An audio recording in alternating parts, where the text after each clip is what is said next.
Son las 4 de la mañana. Mientras la mayoría de la ciudad duerme, muchas mujeres están en el paradero para ir a trabajar en campos de cultivo de una de las 288 agroexportadoras que hay en Ica. La mayoría son madres de familia que dejaron a sus hijos al cuidado de un vecino o un familiar. 8 horas expuestas al sol, podando o cosechando para cumplir una meta impuesta por la empresa. Su jornada termina con 48 soles en el bolsillo, un monto insuficiente para alimentar a sus hijos. La agroindustria peruana es un negocio que mueve millones de dólares al año. Solo en el 2024 facturaron 2.000 millones de dólares con la producción de uvas, mandarinas y arándanos. Pero mientras la rentabilidad crece, las condiciones de quienes las hacen posible, como las trabajadoras en Ica, parecen no cambiar. Los hechos que marcan la región. Jornada. Información de verdad. Este escenario de irregularidad se agudiza con la nueva ley 32434, una norma que libera a estas grandes corporaciones de una parte de sus obligaciones tributarias. Según expertos, el Estado peruano dejará de recaudar 20 millones de soles, un monto que no regresará a los bolsillos de los trabajadores. Pero, ¿qué es exactamente la Ley Klimper 2.0? Y más importante aún, ¿por qué el Congreso aprobó una ley que solo beneficia a las grandes empresas? Vayamos directamente a la ley publicada por el Ejecutivo y comprender por qué tanta molestia. Efectivamente, la norma da beneficios a grandes exportadoras. Estas compañías pagarán una tasa reducida de impuestos a la renta del 15% desde el año 2026 hasta el 2035. Y al culminar este plazo, volverán a tributar bajo el régimen general con una tasa de 29,5%, equiparándose recién al resto de las actividades económicas. Son 10 años de impuestos reducidos. Otra ventaja es la reducción de impuesto a la renta del 20% anual más, cuando estas empresas inviertan en obras de infraestructura hidráulica y de riego. Como si fuera poco, también se incluye una deducción adicional del 25% sobre el valor de las compras cuando estas empresas adquieran productos de pequeños agricultores inscritos en el padrón de productores agrarios o en cadenas de valor reconocidas.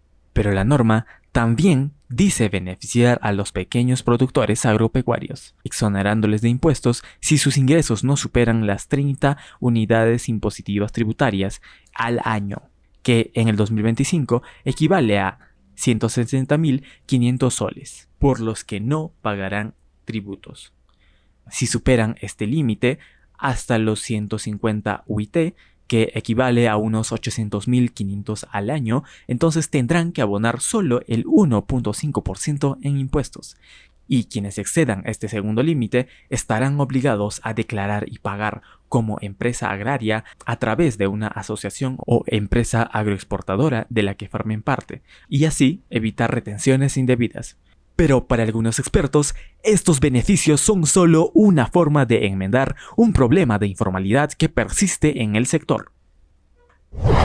Y como yo siempre he dicho, qué gracioso, porque la inmensa mayoría, como vamos a ver, de agricultores no paga impuesto a la renta. Entonces, que los declaren inafectos es simplemente formalizar algo que ya existe en la realidad.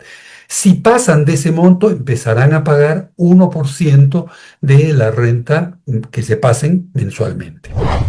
Para la Convención Nacional del Agro Peruano, no hay duda, la ley es el resultado de un lobby de las grandes corporaciones y su gerente, Luis Cruz, va más allá, alertando sobre consecuencias graves. Y hemos visto con mucha sorpresa este gran lobby que ha hecho las grandes empresas agroexportadoras y han logrado culminarlo con esta ley. El hecho de comprar a pequeños productores en la leche o asociaciones o pequeños productores va a poder utilizar el logo, cómprale al pequeño productor y por ende venderle al Estado como pequeño productor. Ese es uno de los contrabandos.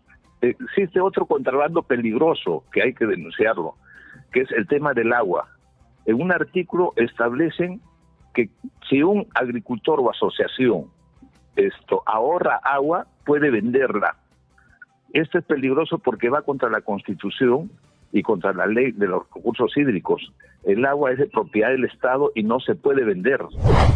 Para los gremios agrarios, la norma recuerda a sistemas de dominio ya superados por el Perú. De ninguna manera ayuda, de ninguna manera favorece al pequeño agricultor esta ley dada por el Congreso. No, de ninguna manera. Aparentemente apoyan la asociatividad, pero un tipo de asociatividad amarrada a las grandes empresas. O sea, nos quieren convertir en proveedores a los pequeños productores de las grandes empresas. Así decir, nada más. No impulsan... Es decir, asóciate tú chiquito para yo grande ganar. Así es, ¿no? El llanaconaje que existía con los hacendados antes de la reforma agraria de Velasco, ¿no? La Asociación de Gremios Productores Agrarios del Perú defiende la ley. Su presidente, Gabriel Amaro, niega cualquier lobby y asegura que la norma beneficiará a la mayoría, que, según él, son los pequeños agricultores. Además, dice que la ley busca recuperar los beneficios perdidos por una ley anterior y atraer nuevas inversiones. Tener en cuenta lo siguiente: cuando hablan de agroexportación, lo que tratan de vender la idea que solo 15 empresas, eso es totalmente falso. El 85% por lo menos de las cadenas productivas agroexportadoras es pequeña agricultura menor a 5 hectáreas. En 2019 se aprobó por 10 años la continuidad de la ley de producción agraria. El 2020, después de las manifestaciones contra el gobierno del presidente Merino, hicieron lo mismo contra la ley agraria, que no tenía ninguna culpa de nada, porque fue más un movimiento ideológico y político, y derogaron la ley. Esa ley iba a durar hasta el 2031 e impusieron al sector productivo agrario, que no tenía la culpa de ese tema ideológico, una ley que es la actual, en donde le quitaron la promoción y los beneficios y agregaron una serie de sobrecostos no basados en la productividad. Eso se estaría recuperando ahora. El problema que tenemos es la informalidad, y lo que necesitamos es justamente que SUNAFIL fiscalice las zonas informales.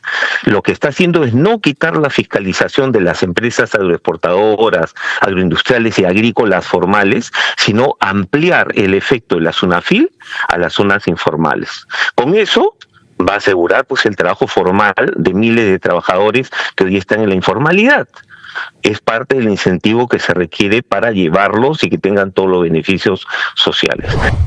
Gabriel Amaro sostiene que esta ley genera más oportunidades de trabajo y legalizará la informalidad.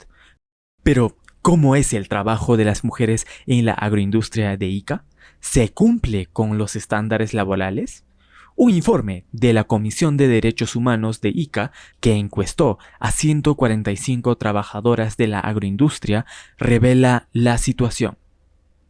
Las consecuencias físicas y emocionales son devastadoras. El 19% de las mujeres padece de dolores en la columna. Un 41% ha sufrido violencia psicológica y, lo más alarmante, el 65% de las mujeres que trabajan en la agroindustria exportadora ha sido víctima de acoso sexual. Al final del día, las mujeres reciben 48 soles, monto que incluye un bono beta del 30% de su salario, logrado tras un paro agrario. Pero esto solo significó más trabajo, y es que si antes podaban unas 80 plantas diarias para cumplir con el sueldo básico, hoy la cuota es de 120, y si la tarea es cortar brotes o ralear frutos, se les exige por lo menos 200 plantas o más. Mientras los sucesivos gobiernos y partidos en el Congreso siguen ampliando las ventajas fiscales a las empresas agroexportadoras, los trabajadores son presionados para cumplir con las metas impuestas por las compañías y siguen padeciendo de sueldos reducidos. ¿Cuándo cambiará esta realidad? Lee la información completa en jornada.com.pe.